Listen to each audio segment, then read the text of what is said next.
Jai Shriman Narayan. Jai Shriman Narayan.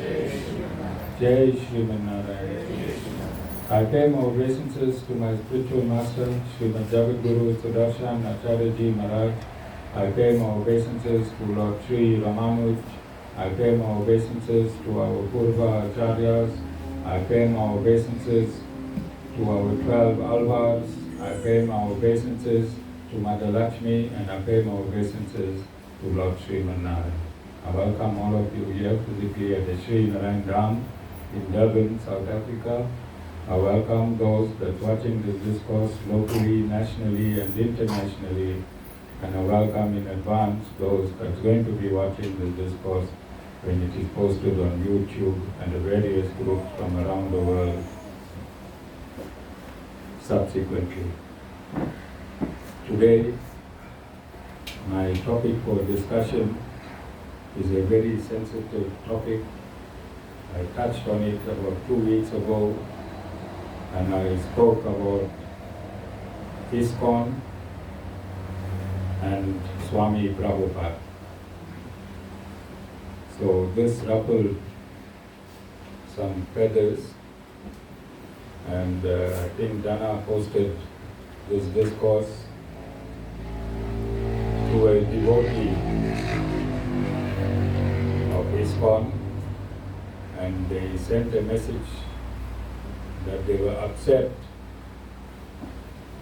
that I could refute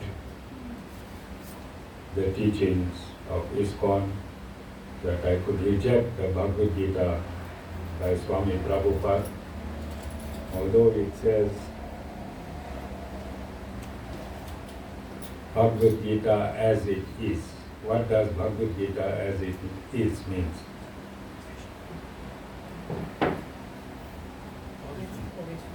Original.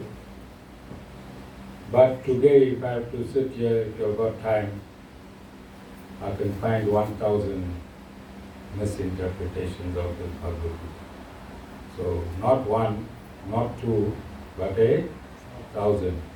And there's only 700 verses. So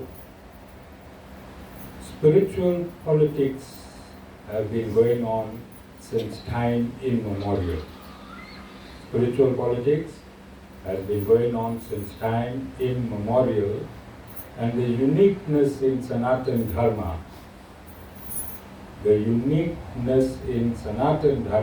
is that gurus have taken their birth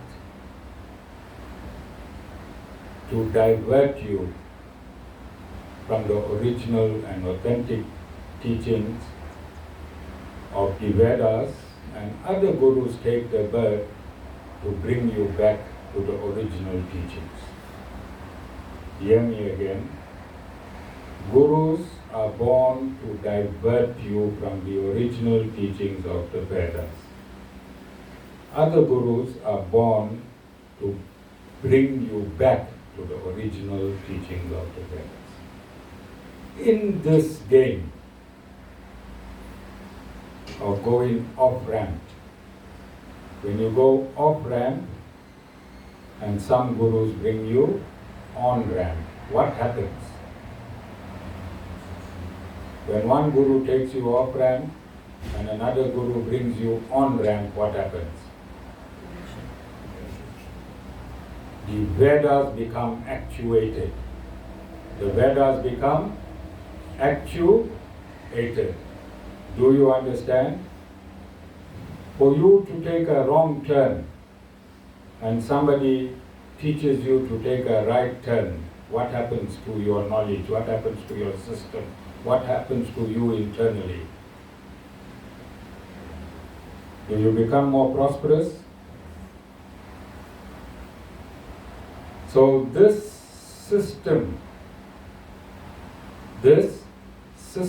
of one guru refuting another guru was not invented by me. I didn't get up one day and say I'm going to tackle ISKCON. I didn't get up one day and say I'm going to tackle ISKCON. ISKCON has 108 temples around the world. Yes, you know that, it is common knowledge. There are thousands and thousands and thousands of followers of ISKCON, yes?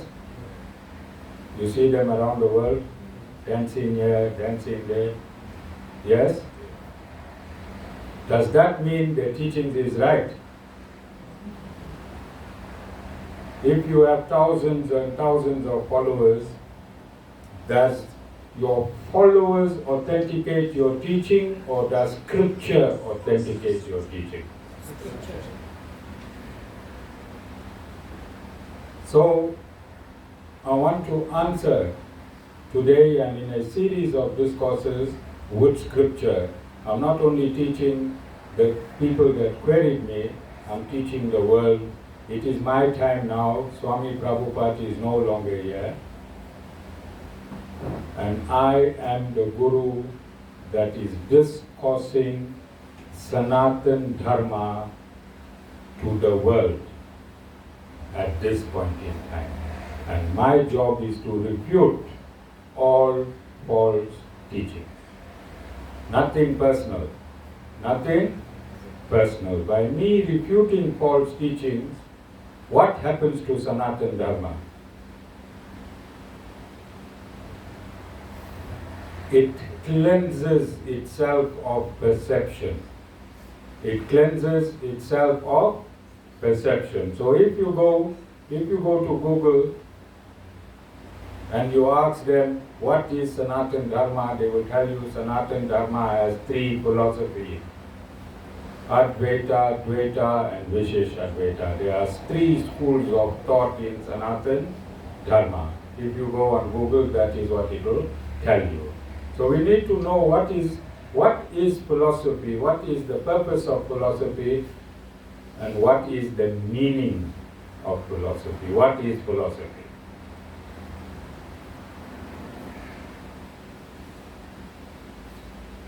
Who must validate philosophy? Who validates philosophy? An individual or the Supreme Lord? No. An individual will discern information, then he will take that information and he will construct it in such a way as to entertain a particular thought. And then everything he sees, he will see through that lens. Everything he sees, he will see through the lens of his philosophy. The Supreme Lord is not a philosopher, because a philosopher deals with abstract thinking. Abstract thinking. The Supreme Lord is supreme because there is no abstract thinking. Are you understanding? If you are supreme, there can be no abstract thinking. What is abstract thinking?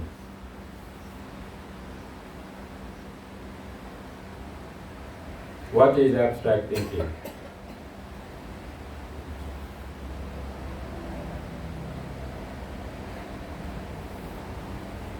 Has abstract thinking got any synthesis with the absolute truth?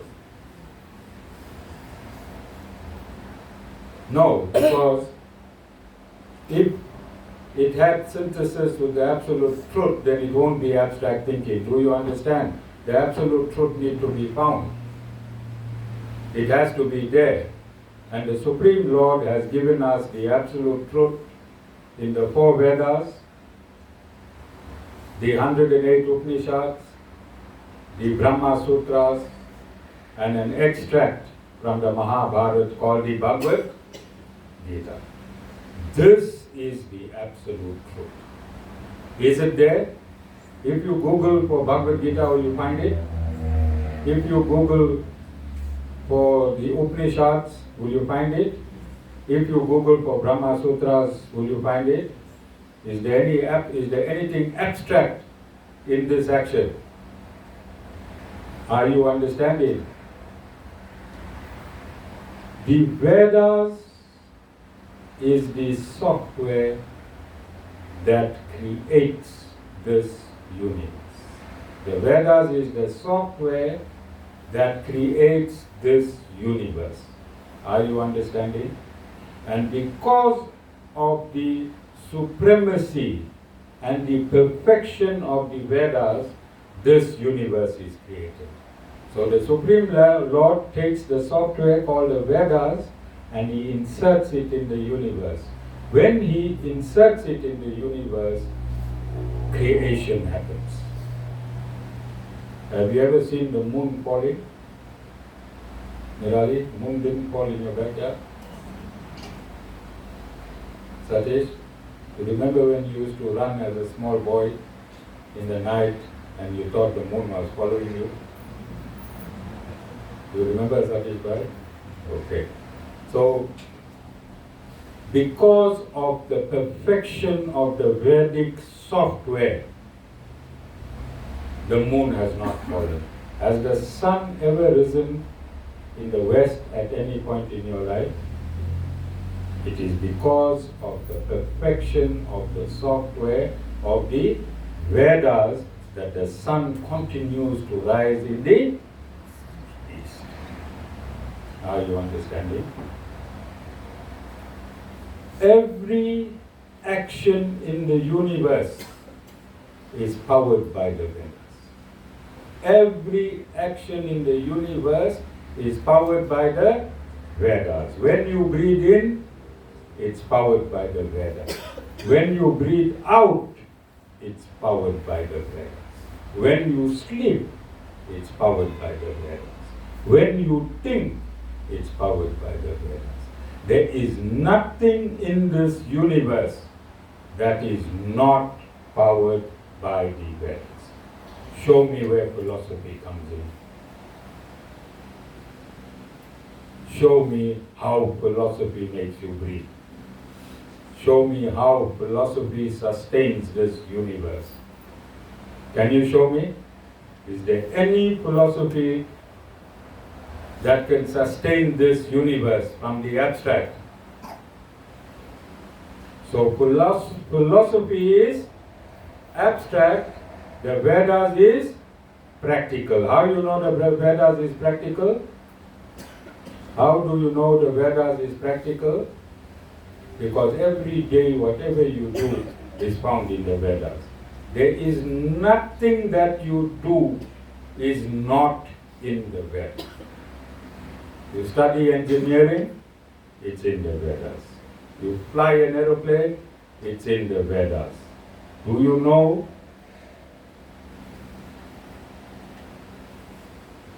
the description of the aeroplane is in the Rig Veda? Description of an aeroplane is in the Rig Veda, and the Rig Veda is here since time immemorial.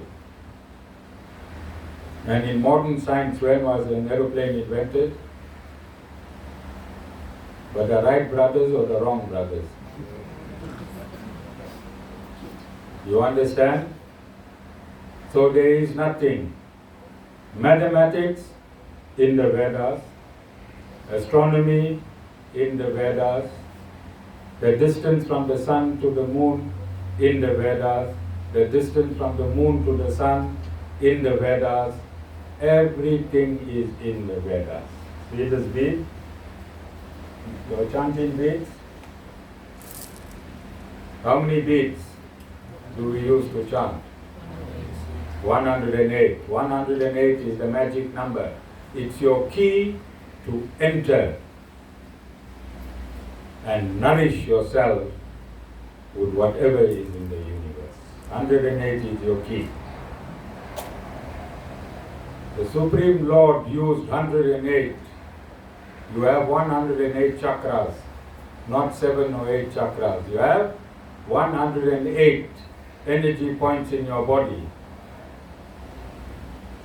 Supreme Lord used the number 108. You have 108 Upanishads. Upanishads are the original scientific journals. Original scientific journals which NASA is trying to use to achieve scientific supremacy, which NASA is trying to use to find scientific supremacy. Everything is in the Vedas. There is nothing that is not in the Vedas.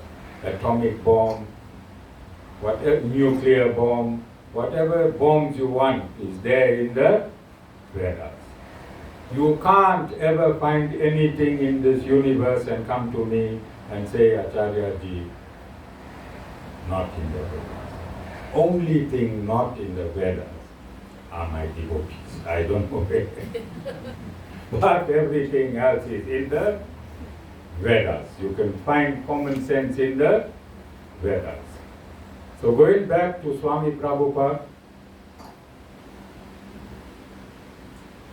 he called other philosophers rascals. He called other philosophers rascals. Hear me? Because these people are very upset that I brought in some truth. But I'm not calling Swami Prabhupada a rascal. I'm not calling him a rascal. He demonized Sri Satya Sai Baba. He demonized Sri Satya Sai Baba.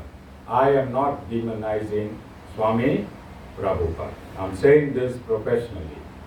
You have a prosecutor and you have a lawyer.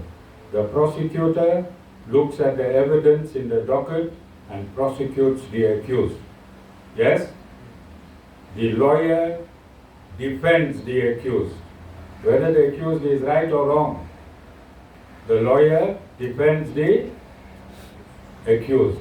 But the prosecutor will only take on a case and bring the accused to court if the evidence is overwhelming, if there is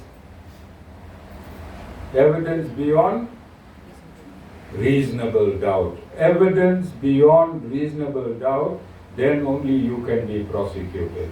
But a lawyer will defend anyone. Yes or no? Yes.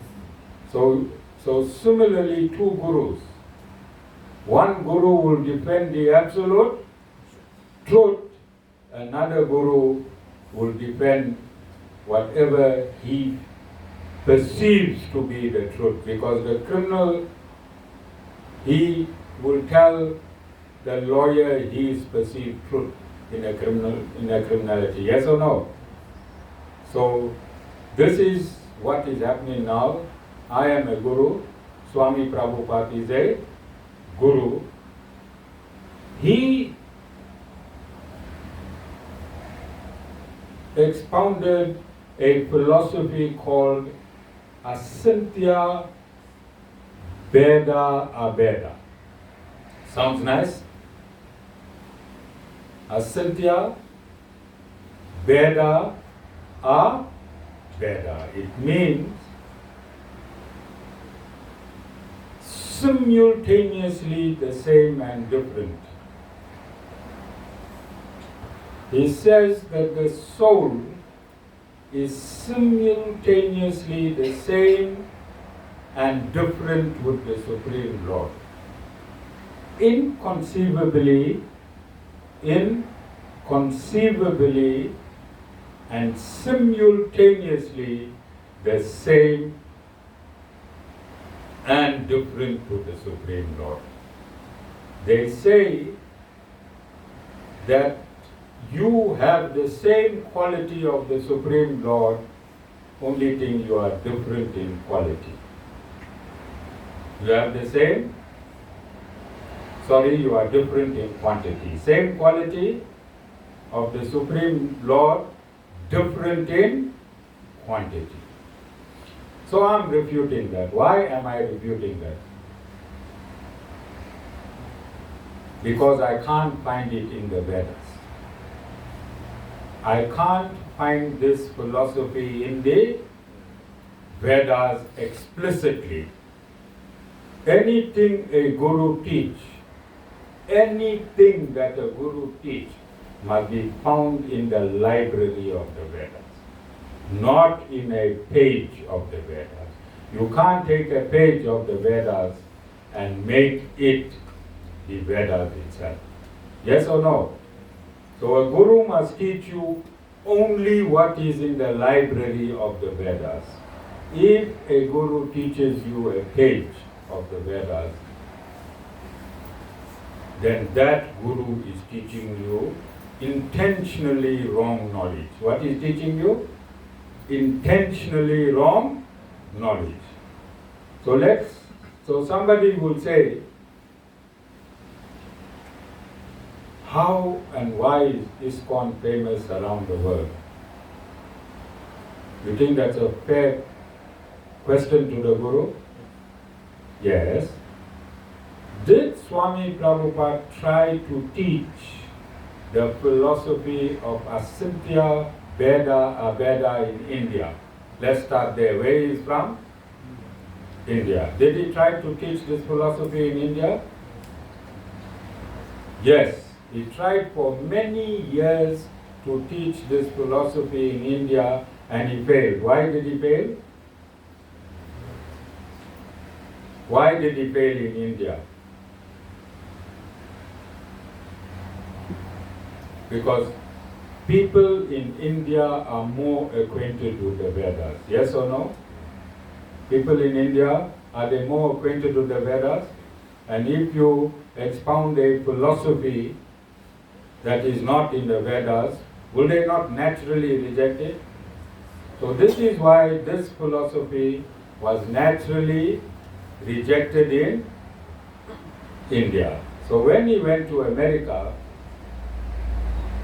there was a surge of hippies after the Vietnam War. There was a surge of young people that were disappointed in life.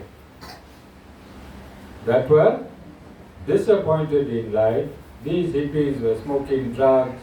They just left the house and there were thousands and thousands of them. And the timing, they had a yearning for something higher. They had a yearning for something higher. And this timing synthesized with the arrival of Swami Prabhupada in America.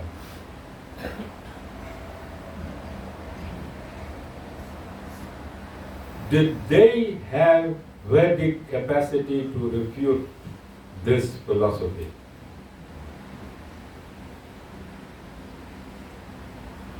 And this is why, together with the Beatles,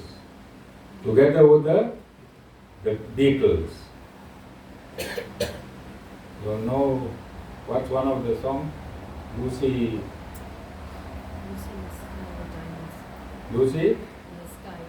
In the Sky with Diamonds.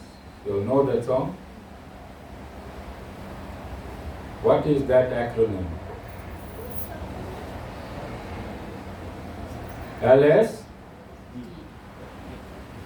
So the Beatles were given it to, and here's a man that came and he invented the Maha Mantra. He calls it Maha. What Maha means? Greatest. There can be nothing greater than that. So I'm talking scripture.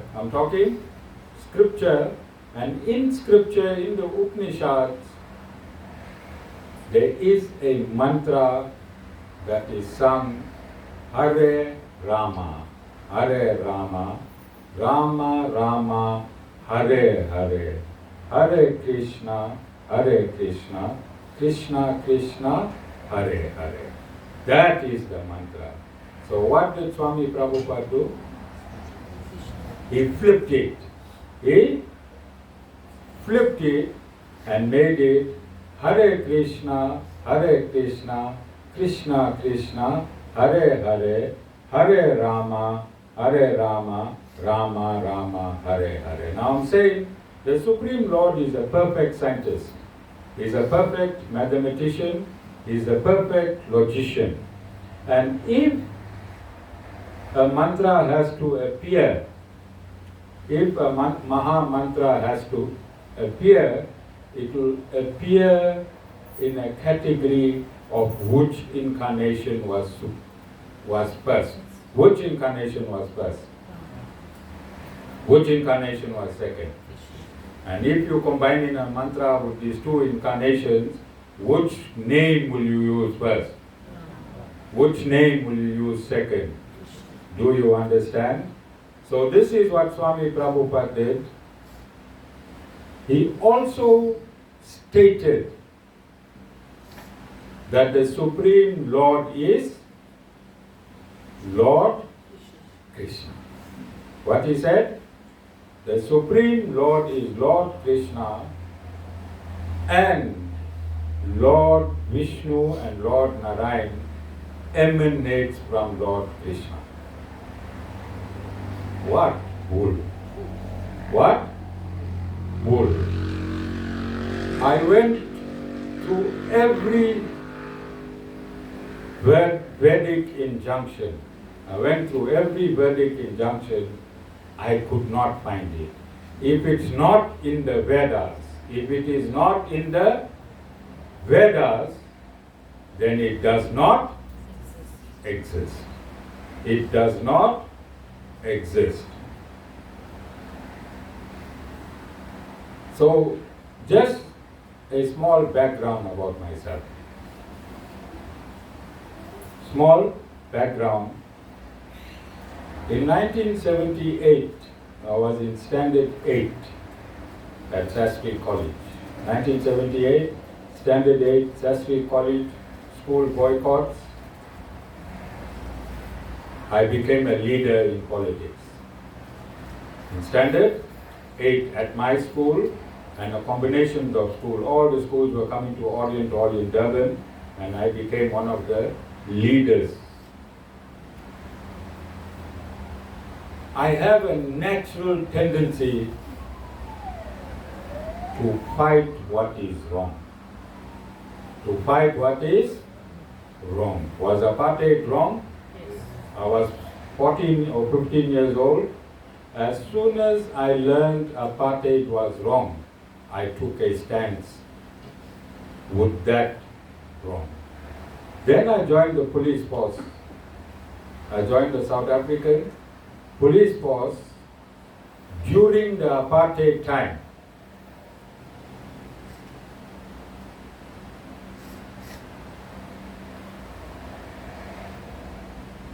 When somebody called me a coolie, and this is during apartheid time, my station commander went on leave, the second in charge, an AWB member, was having a meeting in the station commander's office. I was the station clerk. I had the keys to the safe, I had the keys to the armory. I was an Indian and I was in apartheid time. You know the story. Everyone needs an Indian, even during apartheid. Charos ran the show. That is why we get it victimized now with the DE. Because Charos had it soft. That time and even now. Is it true? Yes. Yes. So I was the station clerk. I went to leave something in the safe, and he told me, "Get out, you coolie." So I went, picked my bag, jumped in my car, and went home. At that time, the police law, the law in the police force, Dana, if you stay away for more than 7 consecutive days, you get charged for desertion and they arrest you. I stayed away until my station commander came back to work. He phoned me, no cell phones.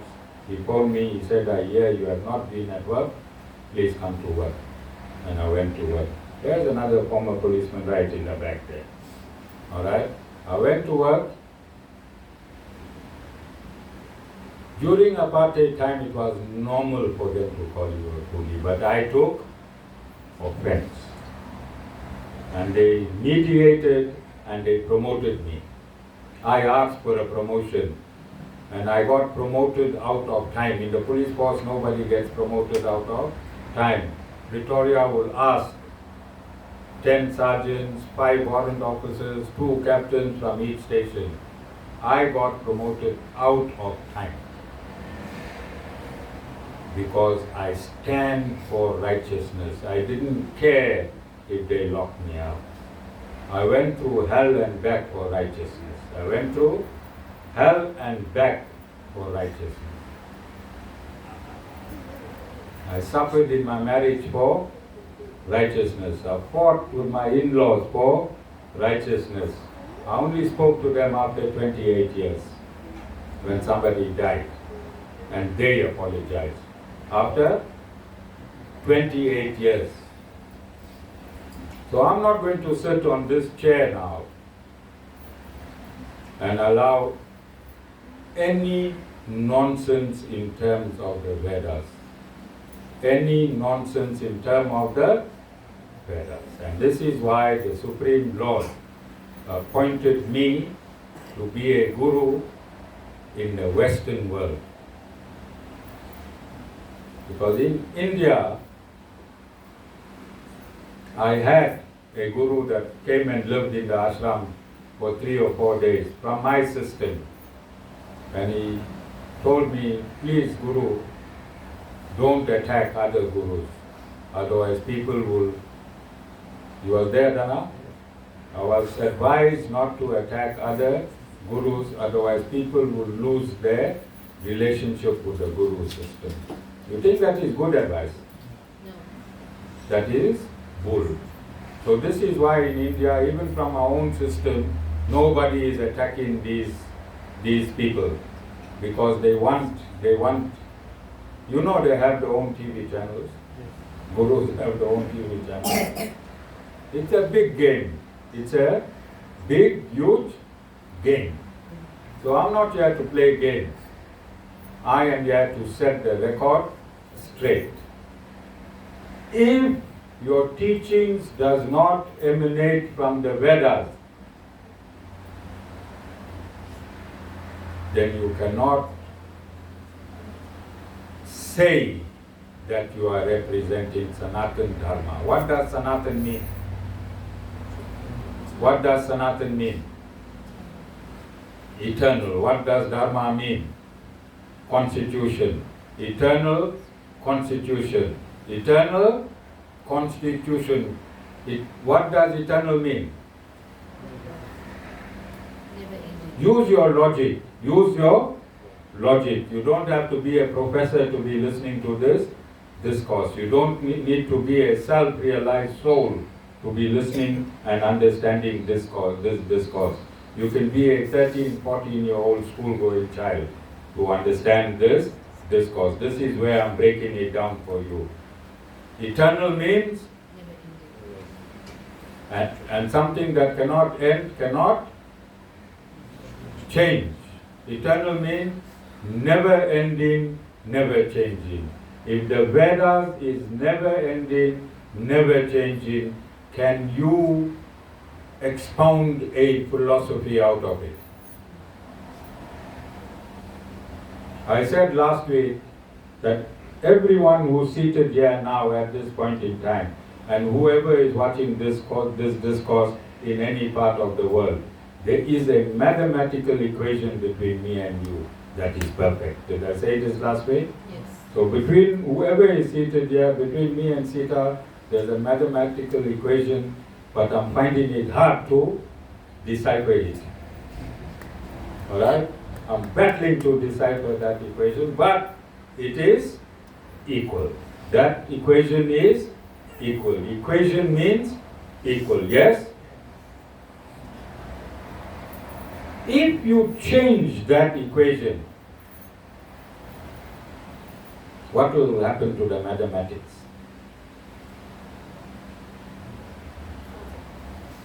It falls apart. Yes or no? So if you change and manufacture your own philosophy from the Vedas, is it authentic? Let me explain simply. You get your power from ESCOM. You get your power from ESCOM. When you drive past some jondols, you see the lights on?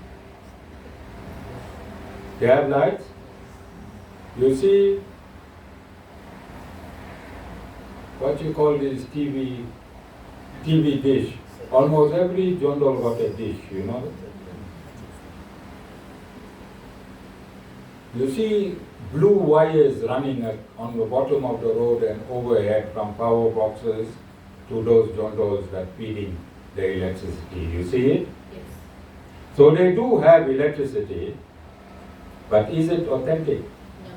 What happens from time to time?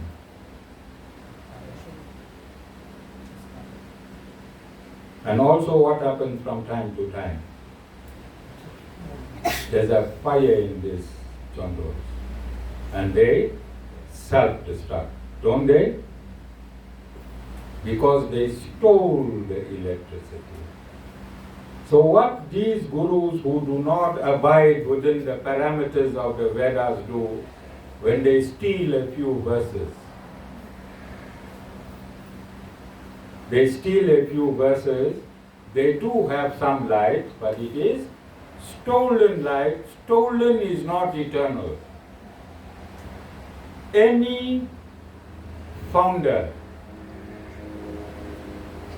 the original founder of the Veda philosophy was Bhaskara in the 7th or 8th century. Lord Ramanuj refuted it with Vedic injunctions.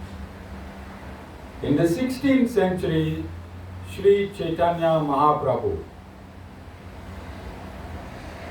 is the founder of the Asintya Veda philosophy. In the 16th century, if you found something in the 16th century, what it means? It has anything that has a beginning must have an. Have you practically experienced that yourself? Anything that has a beginning must have an end. Does the Vedas have a beginning? So the Vedas will never have an end. And what will happen to philosophy that people take, like Swami Prabhupada, along the way? What will happen along the way? Like that electricity, you have to have authentic electricity from ESCOM. You have to have a substation outside. You saw when you heard me, every satsang, what do I do? Right at the outset, what do I do? I connect to all my authentic substations until I reach ESCOM, don't I? Do I not? Why? Because it is eternal and it is authentic. From me to my Guru, from my Guru to his Guru, going all the way to Lord Ramanuj and going all the way to Lord Sriman Narayan. Lord Ramanuj is not the founder of this system. The founder of the Sri Sampradaya is Lord Sriman Narayan through the auspices of Mother Lakshmi. Through the auspices of Mother Lakshmi, both are eternal. Mother Lakshmi is non-separate from Sriman Narayan. Mother Lakshmi is the feminine aspect of Lord Sriman Narayan. Do you understand? In spirituality, there's no male and no female, but for the universal, for this universe, for you to understand this universe, that supreme entity, that supreme energy takes a form of both female and male. Are you understanding? So, on Monday or Tuesday morning, one of the ISKCON members, they have my number on, they have my WhatsApp number. He connected me with me. He wanted to feed the cows. He said he goes up and down here for 5 years. So I sent him my address. He came through, a very humble man, very, very humble. And he said he heard that I had attacked Swami Prabhupada. And I told him, yes, I have, and I gave him my reasons. And he wanted to come here this morning with the murti of Swami Prabhupada. Swami Prabhupada entered South Africa 50 years ago. And he wanted to have some kirtan and bhajans. And I told him, no, but come next week and come with some of your people and tell me how many. You cooking next week. Who's cooking next week? Whose birthday next week? Okay, can you do anything without onion?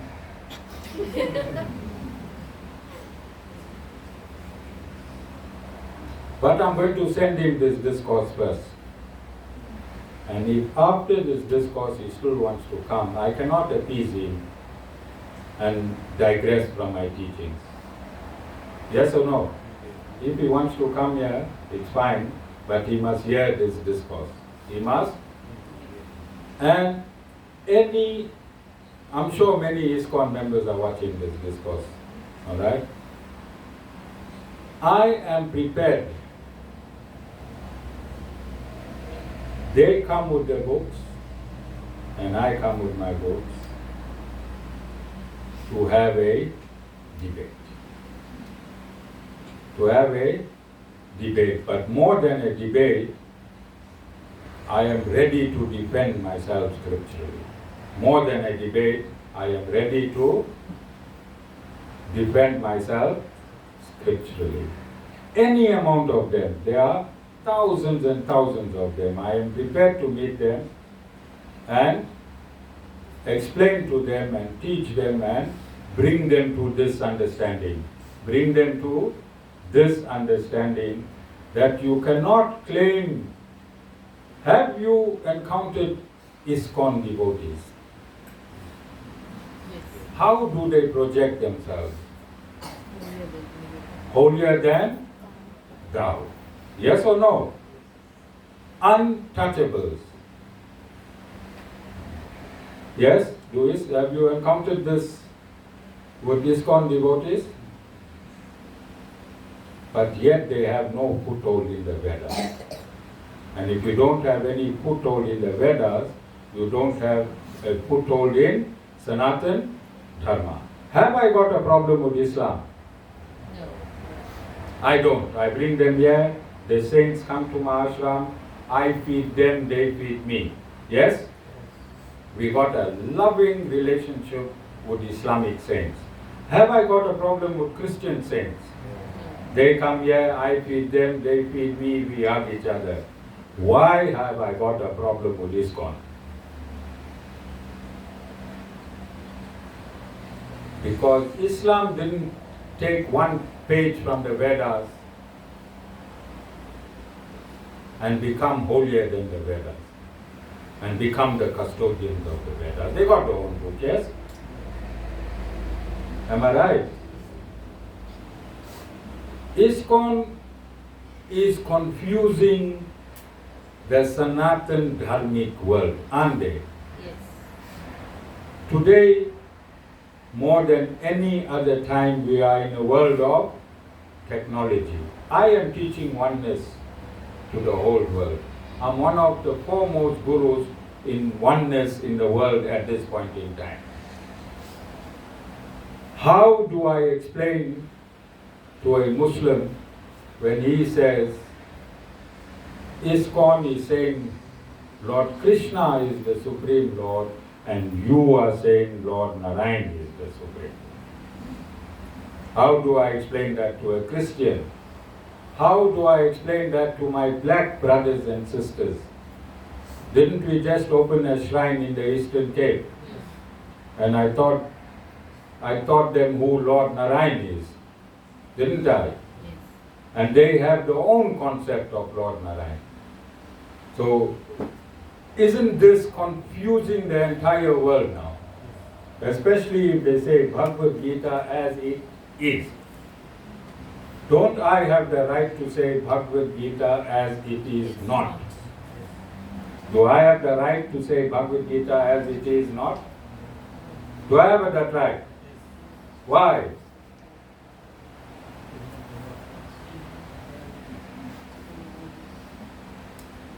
So let's see why. I'm just giving you one verse.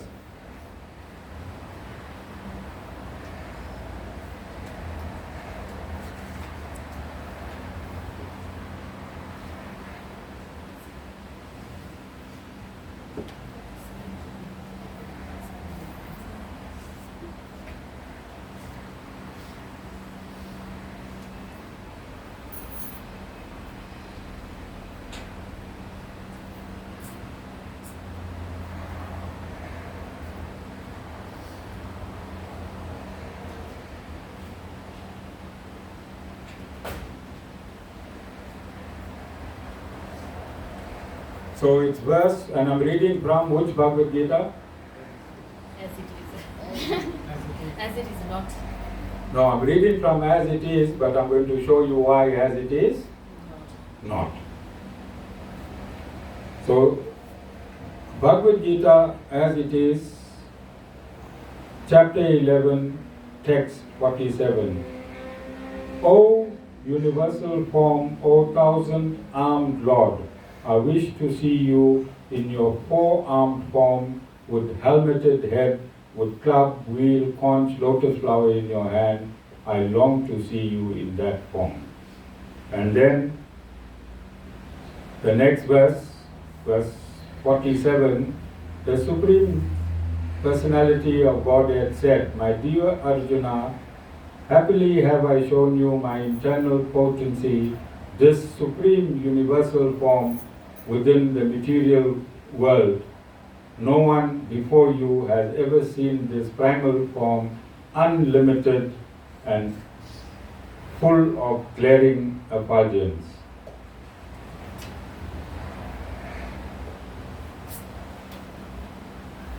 Now why would when Arjuna asks to see the Lord in his primal form, what does primal mean? What does primal mean? Original? Why does Lord Krishna show Arjuna his form as Narayana? Use primal Narayana. Why does he show Arjuna his form as Narayana? What is Lord Krishna confirming?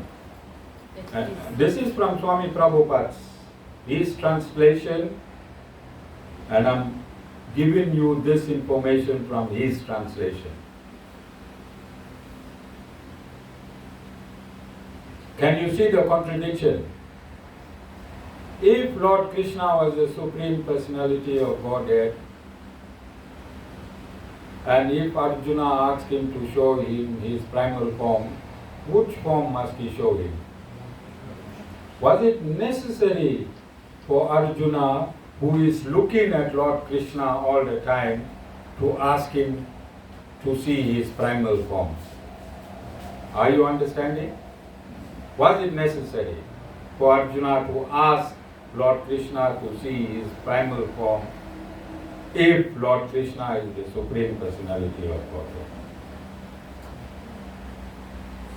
So what I'm going to do, going forward, let's see where this goes.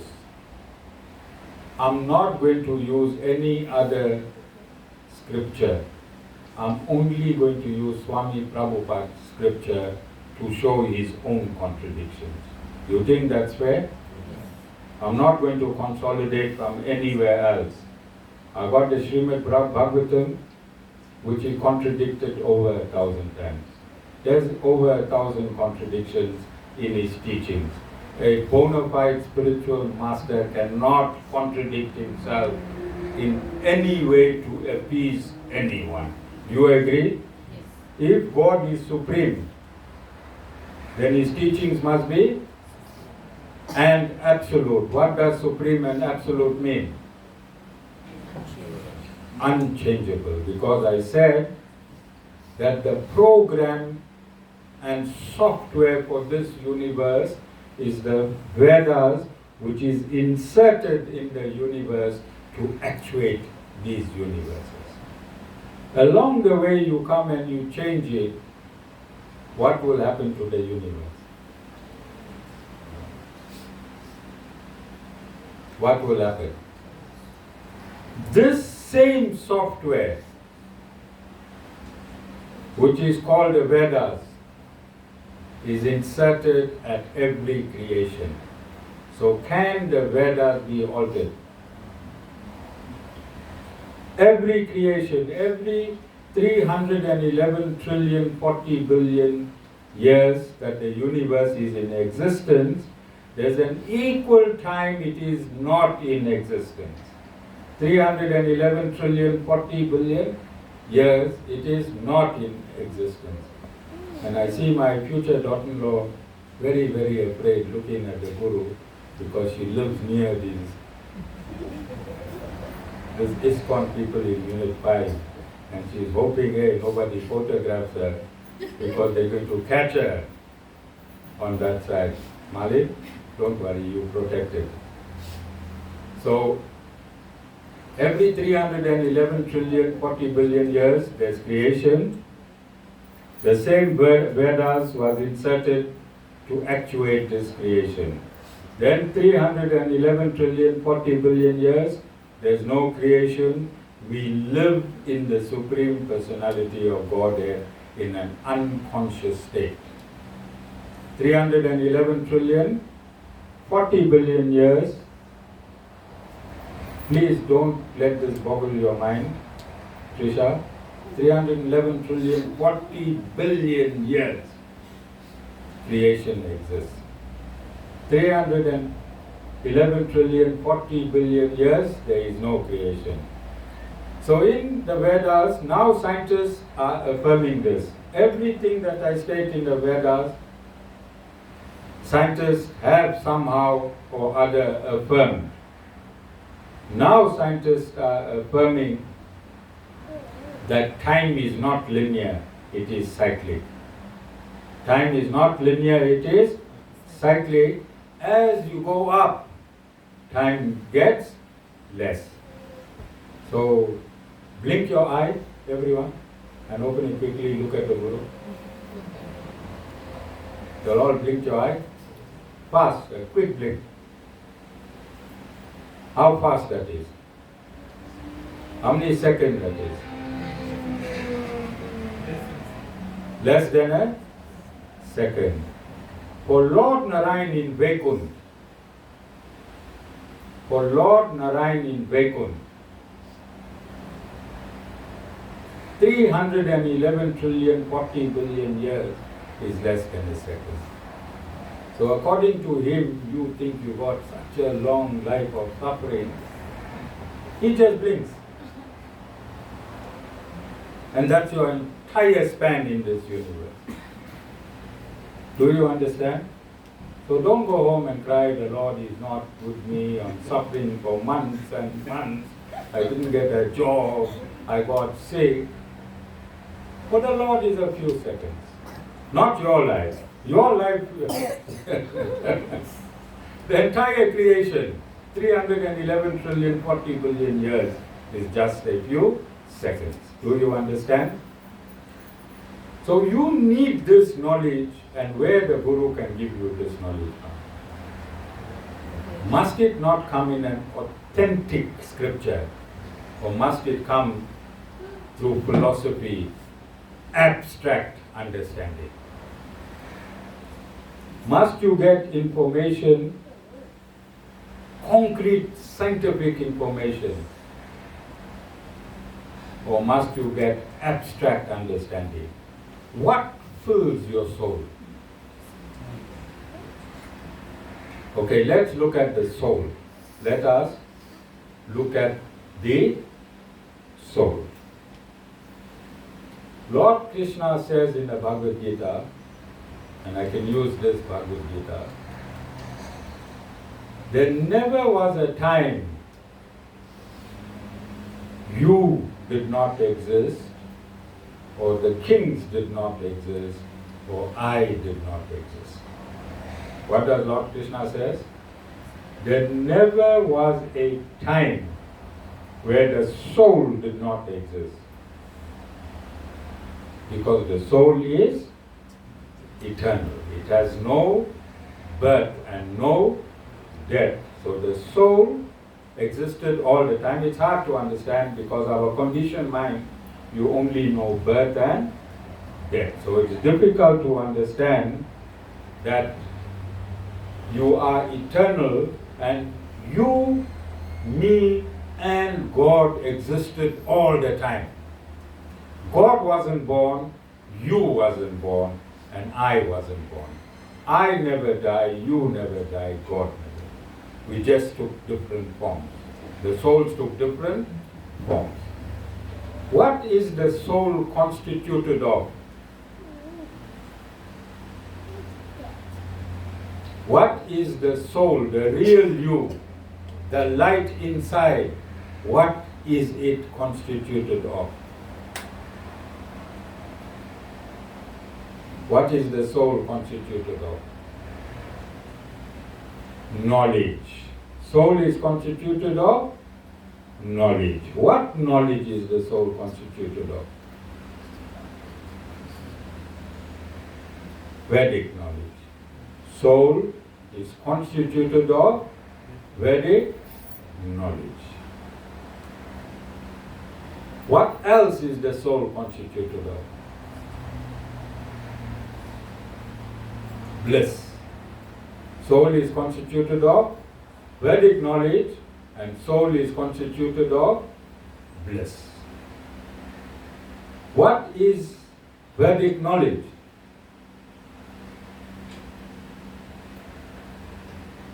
What is Vedic knowledge?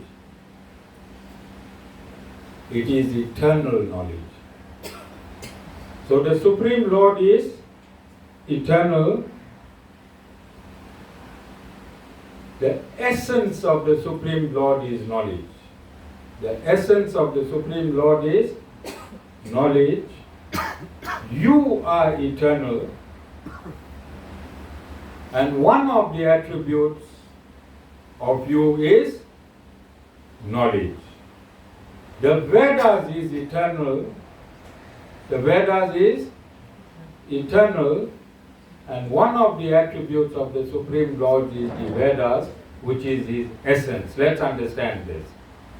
So soul is eternal, Supreme Lord is eternal, Vedas is eternal. You get in three eternal concepts. Are you? If a philosophy, can a philosophy come in between? Can anyone found anything in between? Are you understanding? You are constituted of the Vedas. You, the soul, your essence is the Vedas. Which Vedas? The eternal Vedas. The eternal Vedas. Your constitution is the Vedas. Your constitution is knowledge. The constitution of the soul is knowledge. But then you may ask, if you say my constitution is knowledge, why haven't I realized it? And you may also ask, if the other attribute of my essence is bliss, why am I not blissful? Yes, you can ask me that. Yeah, and you are right to ask, because you don't have the knowledge yet. But my job is to enlighten you. Whatever I know is programmed into every soul. I don't know more than you, Nirali. You and I know the same. Can you believe it? Malin, you and I know the same. You can be a guru. Alright? But I just want to warn you, Dana has been eyeing the seed for many, many years. Alright? Dana has been eyeing the seed for many, many years. So quickly, in 6 days, those of you that's here for a long time, in only 6 days, and with a small amount of money, we renovated this entire ashram, which is not humanly possible. Which is not humanly possible. This is the power of Mother Lakshmi. And I did this intentionally. I did this intentionally to show you the power of Mother Lakshmi. I programmed this. I come from civil engineering. I come from construction. We supply sand to construction. That is our core business. We are involved in sand mining. I'm the expert on this topic. This renovation is supposed to take me a long, long time. When I budgeted, I looked at 3 months. Budget means what's in your wallet. Alright? What I saw in the wallet was for 3 months. So myself, Dana, Satish, and Gerald. Nobody is an artisan. Nobody is an artisan. Alright? And Dana, his other name is Dana, because he likes his shortcuts. He don't like fish lines, he don't like straight lines. He can Dana Dhani. Alright? But I wanted to do this because I always, when I call you here, I give you a guarantee your life can be prosperous. Don't I? Then Nirali will ask me why you got such a shabby ashram if your life can be prosperous. So that is why I made the ashram prosperous. I'm giving you evidence. I'm an evidence-based guru. And all this was done in 6 days. In 6 days, no artisans. No artisans. Alright? All normal people. And I'm saying this, I brought this into the topic because Dana feeds me. My food is given by Dana. And he is after this seed. Now if you look at the ashram, and the fact that he's after the seed, and he feeds me, what inference can you draw? How can he expedite this whole journey to the seed? So I'll have to put a tester to taste the food. Like President Putin, he got about 20 people who taste the food and then he eats it. Alright?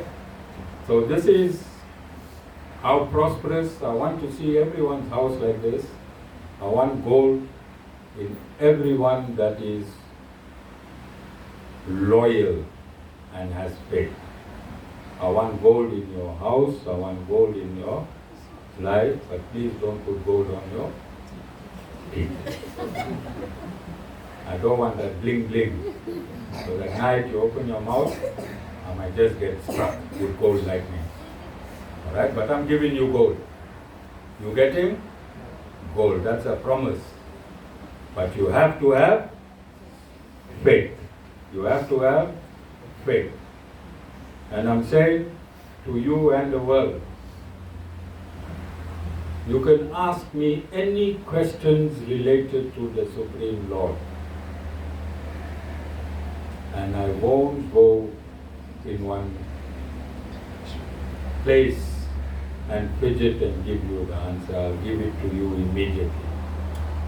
I'll give it to you immediately. But if you want proof, then obviously I'll have to go and find the relevant scripture and give it to you in scripture. So I'm giving you a lot of things. I'm making a lot of promises and I'm doing it in an international. This video is going to 49 countries around the world. Alright? Going to 49 countries around the world, and I'm saying this. Why am I so confident? Why am I so confident? What gives me the confidence to say this to the world?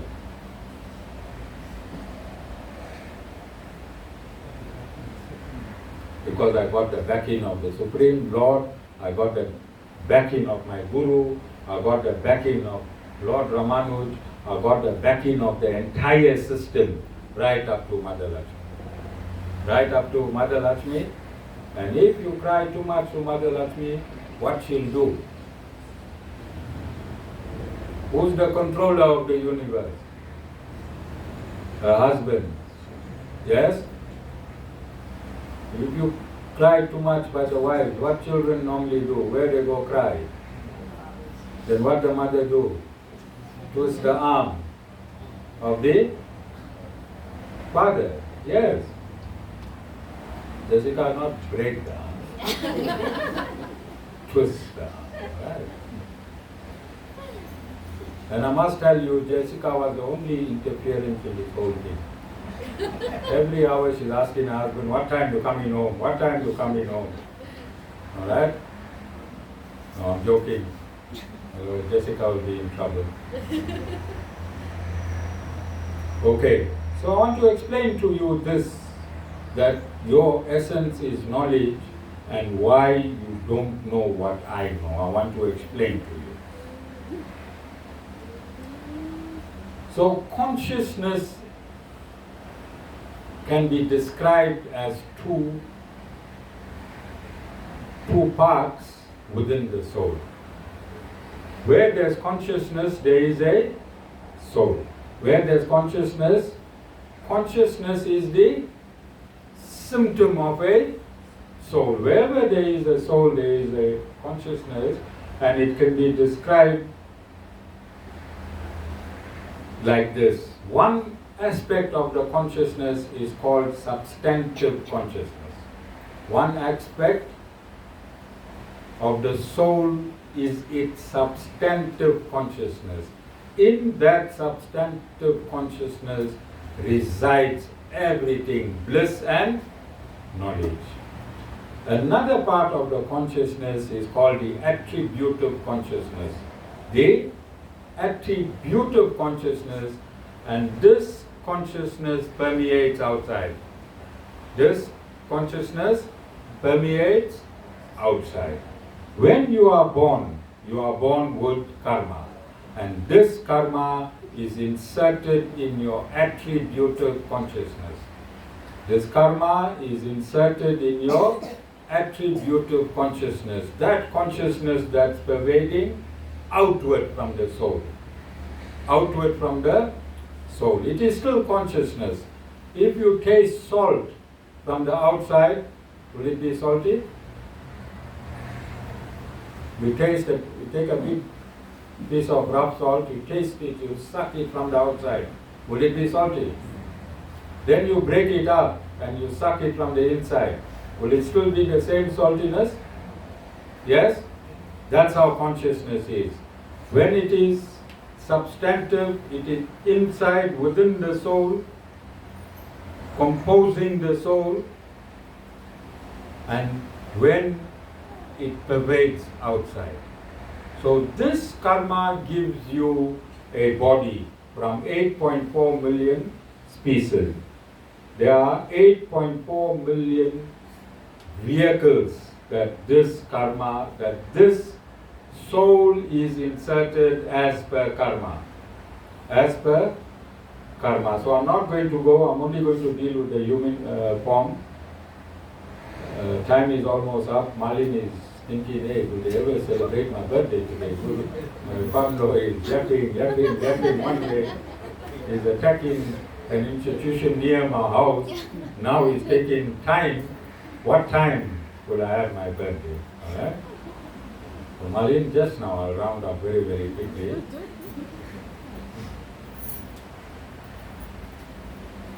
So I'll talk only about this vehicle called the human being. So the consciousness, the attributive consciousness of the human being ends at the outline of your body. Ends at the outline of your body. So when you touch your nose, the consciousness is ending there. When you touch your toes, when you touch your ears, your consciousness takes the shape of your body. And that is called the attributive consciousness. Along that consciousness, in proportion to your karma, along that consciousness, in proportion to your karma, you are given addictions. You are given addiction. Addiction to anger, addiction to lust, addiction to hate, addiction to jealousy, addiction to envy, and addiction to pride. These 6 addictions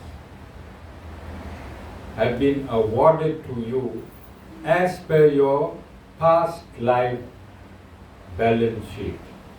Your past life balance sheet.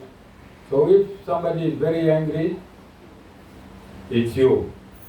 God just administered that proportion of anger in you for this life. And all these addictions deflect Vedic knowledge from you. Their job is to cover your soul, that part of your soul that is all-knowing, that knows what the Guru knows. Anger, hatred, pride, jealousy, envy, and lust. This blocks your knowledge from who? Yourself. These addictions are not only drugs and alcohol and gambling. These are the main addictions. These are the 6 main addictions that have been inserted in you deliberately. Malin, don't say, hey, I don't know why I get angry. Don't have shouted, hey, I was right whole day. 5:30 I got angry. I don't know why. Reason you got angry at 5:30 is because in your last lifetime, all that nonsense you did, God said, Malin, on this day, this time, you must get angry at 5:30. Husband, don't think wives are mysterious. Don't try and decipher your wives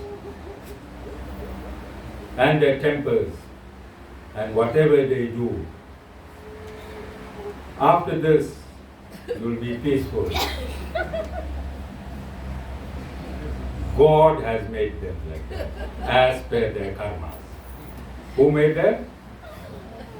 God made them. You can, if you got a problem with your wife, you have to come and join me.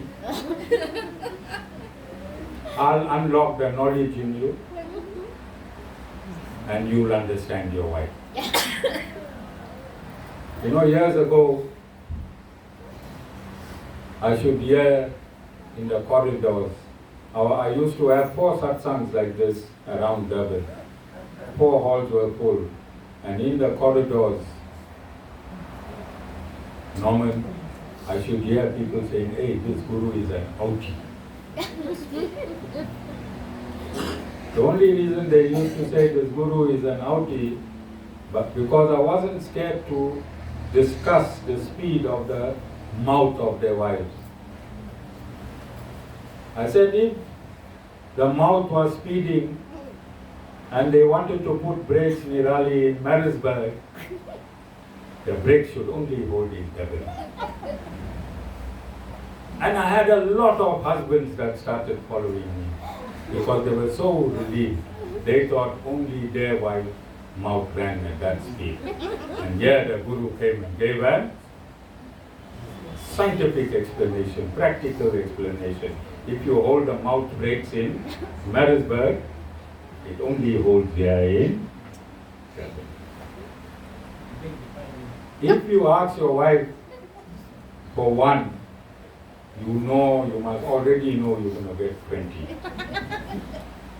Already know you must get 20. See how important Sanatana Dharma is. It makes you understand your own wife. Because there are millions of men that sleep thinking, oh God,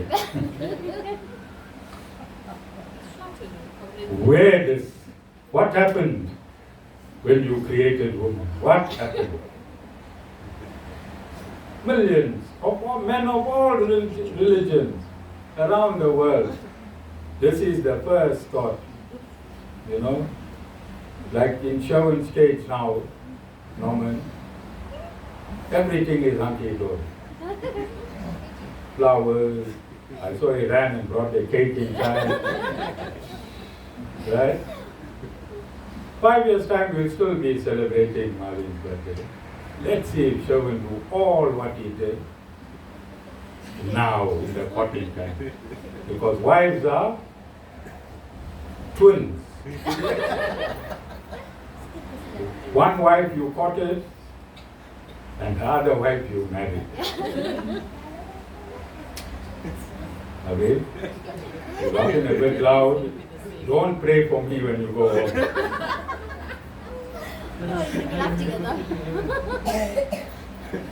Okay? Are we understanding? So the composition of your wife, of a female, is deliberate. There is no mistakes. There is no mistakes.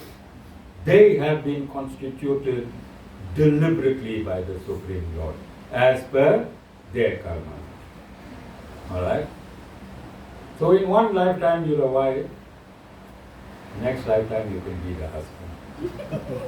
Because the soul has no gender. Soul has no gender. Just depends where your karma takes you. So your knowledge, and I hope everyone sticks around, because the only thing that can give you bliss is this transcendental knowledge that I'm giving you. Not philosophy. Not philosophy. And you can dance and dance and dance and dance. It does not unlock Vedic knowledge. Vedic knowledge can only get unlocked by a bona fide spiritual master. Only the Vedas can unlock your knowledge. That knowledge is within you. And I want to explain it like this.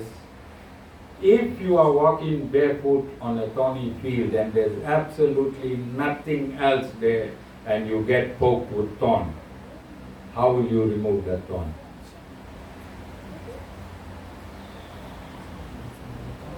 You take another thorn from the ground, you poke this thorn out with the other thorn, yes or no? Similarly, that knowledge which is in you, I am unlocking it within you with knowledge. And the reason I came here, the reason I came to this point, you have eternal knowledge locked within you. What knowledge? Not philosophical knowledge. You have eternal knowledge locked in you. I can only use eternal knowledge to unlock it from you. Yes or no? Are you understanding? Is it making sense? Your knowledge is eternal. You are eternal. I'm the Guru. I am eternal. And the knowledge that the Guru gains is eternal.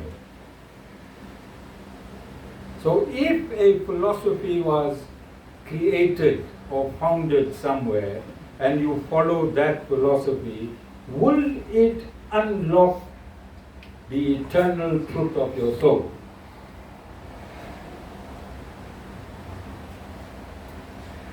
Can that program synthesize this program of your soul?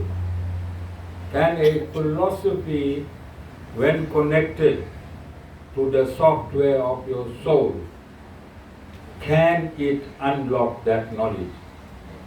Because you'll need knowledge to unlock that knowledge. Do you understand?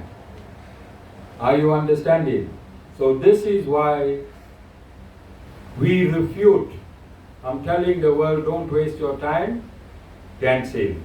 If you want God realization and self-realization, then you have to get knowledge directly from the Vedas.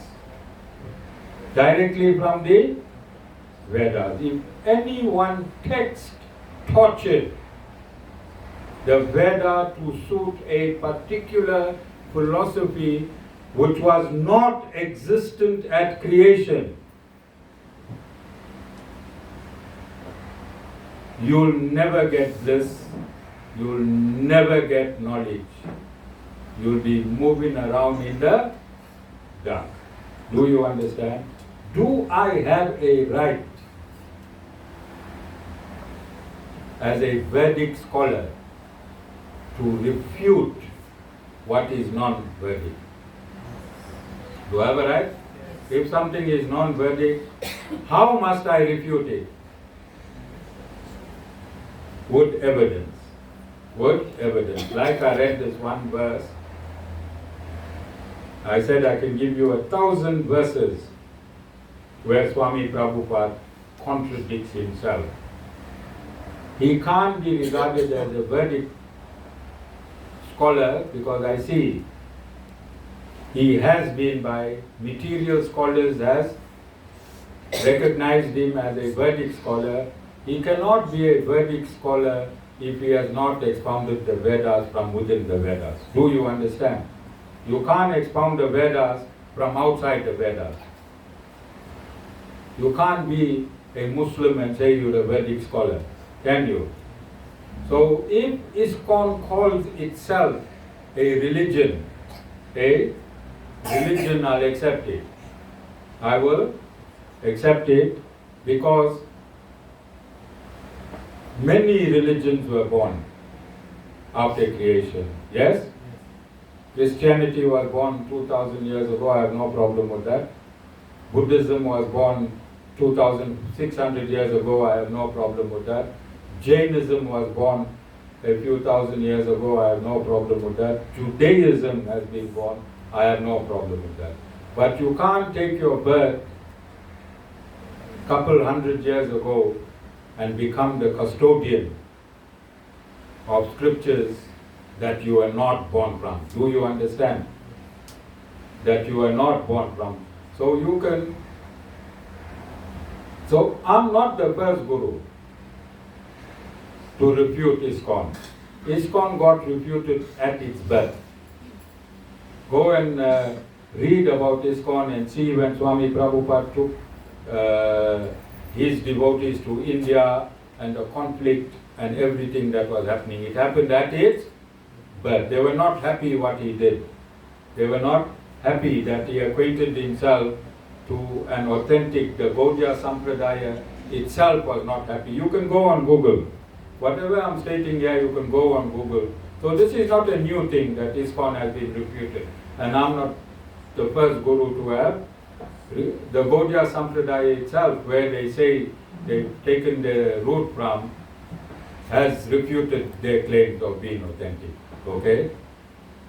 So now, when you see this ISKCON devotees holier than thou, what you going to do?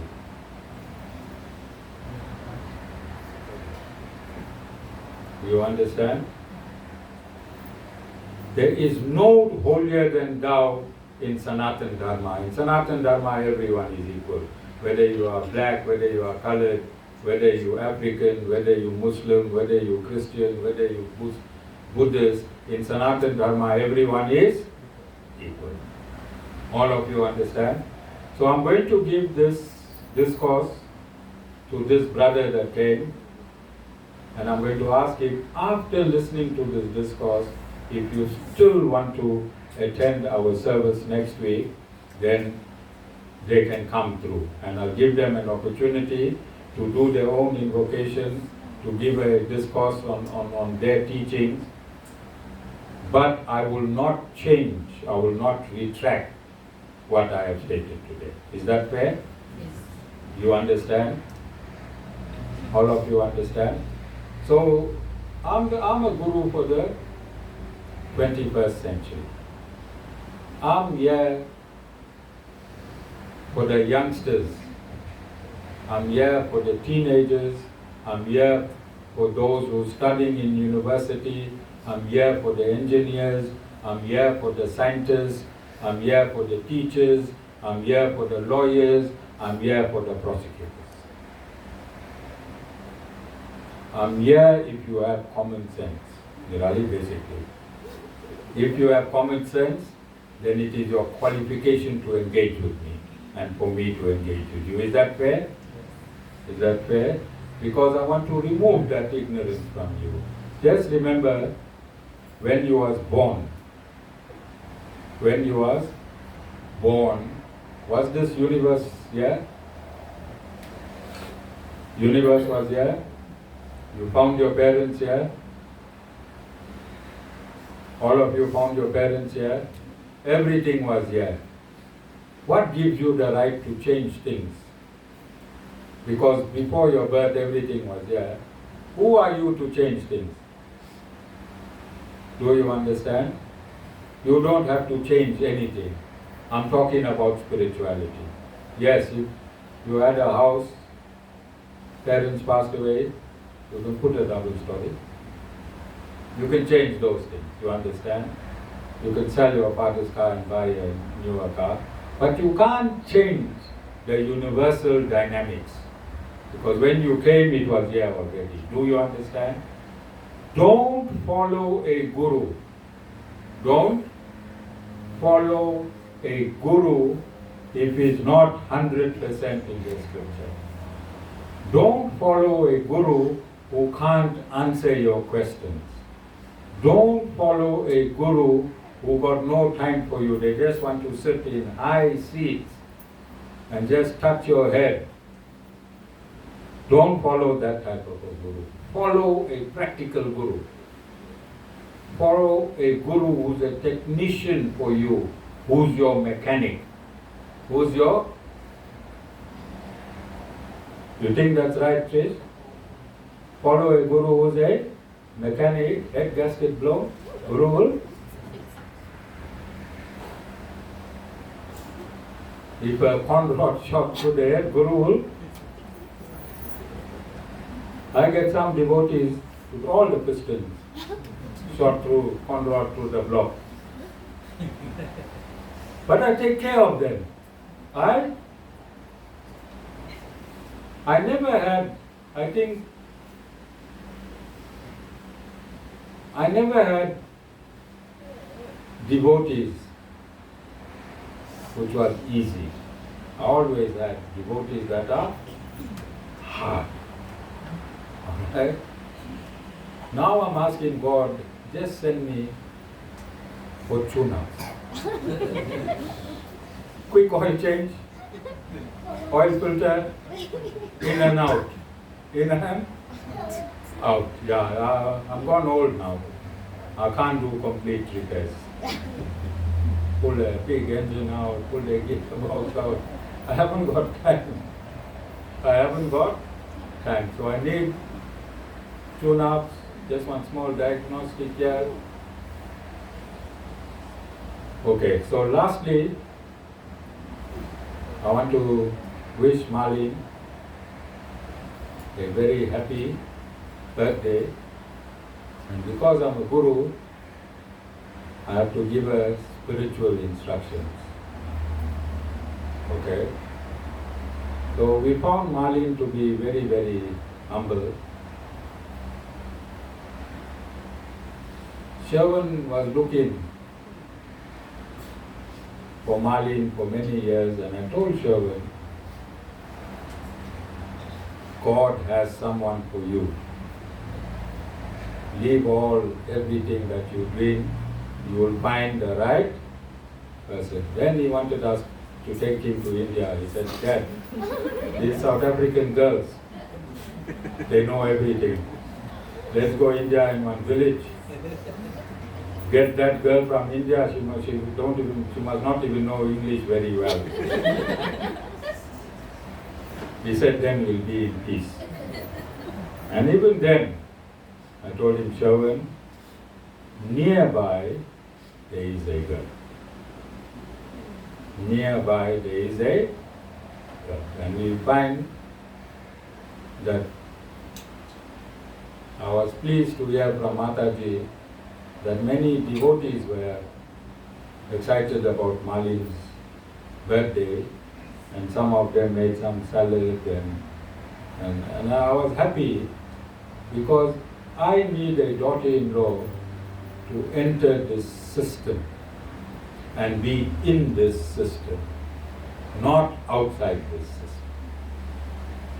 And I was also happy when I had my first meeting, when I went to Mali's house to meet her family. I felt her consciousness. I think that was the greatest day in her life, not a marriage. That was the greatest day in her life when I went to meet her parents. And her mom made it very clear, Malin, when you marry Shravan, you will follow the system that he is following explicitly. So when you have a good child and when you have an understanding parents, especially in Sanatana Dharma, when your daughter goes out of your house, she is your biological daughter, you have no rules over her when it comes to spirituality and religion. That is Sanatana Dharma. She takes on the spirituality and religion of her husband. That is the oaths, the 7 oaths that's taken at a marriage. The father does a process called Kanya Dhan. Kanya Dhan means I'm giving my daughter away. Like Abhi's father-in-law was so happy. He couldn't wait for Kanya Dhan. He said, Abhi, I had Ashmika for so many years. Now she's your baby. And when I say baby, I really mean it. He said, your baby. Alright? And I'm sure Malin, your father is waiting for Kanya Dhan as well. You know, I want Abhi is my photographer. Ashmika is also my photographer. On that part, I want you all to take a video. And I noticed men in Sanatana Dharma, they fake a cry during Kanya. For nothing, they say, my daughter is gone. That's tears of happiness. Absolute happiness. Alright? So I want you to film and we'll show how behind the tear, how happy he is. And he loves Shravan. He loves Shravan. Not for Shravan. He loves Shravan for taking on. Alright, so Malin, welcome. Please, I don't want to send court orders to see my grandchildren. Make sure you come and drop my grandchildren here timelessly. I'm saying children, which means it will be more than one. But I know with your humility, you know, we please, Mataji and I are pleased when she addresses us, hi mom, hi dad. It's a great feeling. It is a great and a natural feeling. And this is Sanatana Dharma, Nirali. When you get married, don't go dig your mother-in-law's eyes out. I'll call her Ma. We'll call her Ma. Alright, all this is part of Sanatana Dharma. And we also wish Malin everything of the best. But the relationship between Malin and Shravan depends on them, not on me, not on God, and not on my devotees, and not on Malin's parents. That relationship, for it to be prosperous, it depends entirely on them. It doesn't mean to say Shravan is a guru's son. Then everything will be hunky-dory. Shravan have to live it, and Malin doesn't mean to say that Shravan's father is the guru, then Shravan will be prosperous. You have to make him prosperous. That's the duty of all wives, to make the husband prosperous. So you will be the new Lakshmi if everything happens according to plan. When you get married, you will be the new Lakshmi. And I think this is why Mother Lakshmi opened up this ashram like this, coincidentally on your birthday, but with God nothing is a coincidence. The name's supposed to be The mother said the name supposed to be Lakshmi. Alright? So Shawan, it doesn't mean to say a name supposed to be Lakshmi, you mustn't work. You have to get up at 4 in the morning. You have to go and work. And lastly, on the name Lakshmi, many Sanatan Dharmis has misused the name Lakshmi because they go to casinos and they think it means luck, L-U-C-K, Lakshmi. And they say Mother Lakshmi and they pull the jiva. No, that, not that prosperity. L-A-K-S-H-M-I. Alright? So, we're not going to do parikrama. We'll do arti quickly. We'll turn the setting up and we'll celebrate Mali's 60th birthday.